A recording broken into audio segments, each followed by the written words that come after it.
बातम्यांचा वेगवान आढावा आपण घेणार आहोत। मात्र त्यापूर्वी एक बातमी सविस्तर पाहूयात।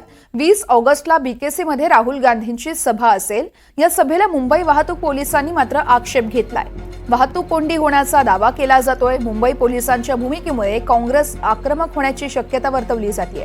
20 ऑगस्टला बीकेसी मध्ये राहुल गांधींची सभा आहे। मात्र या सभेला आता मुंबई वाहतूक पोलिसांनी आक्षेप घेत नकार दिलाय। वाहतूक कोंडी होण्याचा दावाही केला जातोय। पोलिसांच्या या भूमिकेमुळे काँग्रेस आक्रमक होण्याची शक्यता वर्तवली जाते। तर सायन ब्रिज हा बंद असल्याने या ठिकाणी वाहतूक कोंडी होऊ शकते असं पोलिसांचं म्हणणं आहे। मात्र काँग्रेस आता आक्रमक भूमिका घेण्याची ही तयारी असल्याचं म्हटलं जात आहे। या संदर्भात अधिक माहिती देत आहेत आमचे प्रतिनिधी जुई जाधव आहेत आपल्यासोबत। जुई, आपण पाहतोय 20 ऑगस्टला राहुल गांधींची बीकेसी सभा आहे। मात्र सायन ब्रिज बंद असल्याने आता वाहतूक कोंडी होण्याची यावेळेस कारणं दिली जात आहेत पोलिसांकडून। काँग्रेस नेमकी काय भूमिका घेऊ शकते?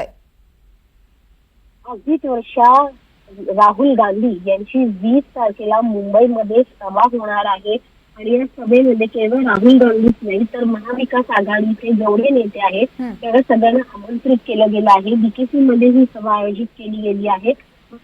या सभेवरती आता मुंबई पोलिसांनी आक्षेप घेतला आहे वाहतूक विभागाने। कारण का वाहतूक विभागाचं असं म्हणणं आहे की जो सायनचा जुना ब्रिज आहे जो वाहतुकीसाठी बंद करण्यात आला आहे दुरुस्तीसाठी, तो बंद असल्यामुळे सर्व वाहतुकीचा ताण हा बीकेसी परिसरामध्ये येतो आणि त्यामुळे राहुल गांधींची सभा म्हटलं तर ती एक व्हीआयपी मुवमेंट असणार आहे।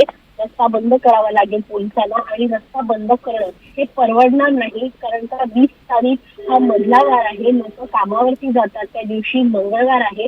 अशा स्थितीमध्ये हा रस्ता बंद करणं परवडणार नाही नागरिकांसाठी देखील। त्यामुळे वाहतूक विभागाने MMRDA पत्र लिहिलं आहे की जे मैदान आहे राहुल गांधी यांच्या सभेसाठी देणार होतं बीकेसी त्यांना देऊ नये आणि जी सभा 20 तारखेला होणार आहे ते सभेची परवानगी नकारावी।